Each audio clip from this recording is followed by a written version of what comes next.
Bosa Rocco Chong eta lamentavelmente eta o ministro com mais hunga mooi weer tá hasi bonita de maneira que eta riba seu manejo. Me diz um exemplo, roupa claro, me espera que tu rende cara com ela bisa com arma não tem um problema na isla aqui. De uma reunião no parlamento ela bisa coski.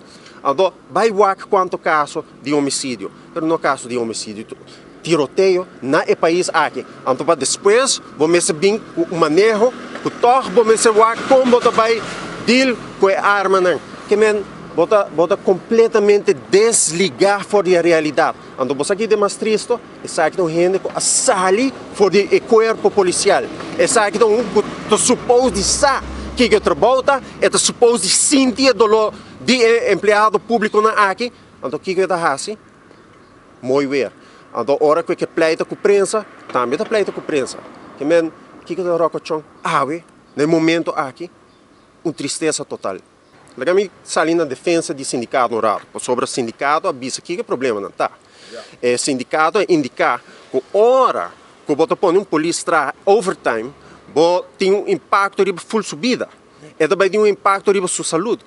E a hora que na avisa, que uma roca chão está banhando com a maneira aqui. Porque vem com boa, compreende? Porque vai pôr gente na trás, mas não quer invertir em mais polícia. E não make sense. Sindicato indica na vou mexer bem com mais polícia. E alto comissário sali e ele, para que você quer alto comissário? Só tem polícia não tá de padeng não tá sacudindo, e ministro não tá sacudindo alto comissário. Nos falta gente, em que situação ando porque vai cortar de maneira que não sabia, compreende? Porque o manejo também de Holanda, by the way, o manejo tá com não sabe spar placa, com não sabe que finanças público. Pero se você não tá a saúde de gente promete, você generar gasto. Você se você tem uma empresa chiquita, ando você take care de trabalhador. Claro que não tá vira malo, ando agora você busca mais gente para trás, que mesmo o gasto tá aumentar. Ora que para dar um exemplo completamente diferente, se você tem maquinária, se você tem machine, você tem um tool, você cuida do tool, porque se você não cuida do tool, ora que você de jeito vai fire e botar. Então, eu vou mesa com outro, saliba mais placa.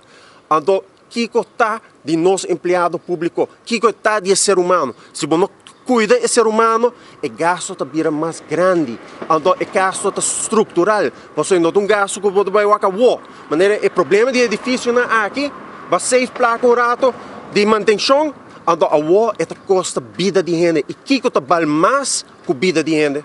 Tem nada no mundo aqui que vale mais com a vida de um gente.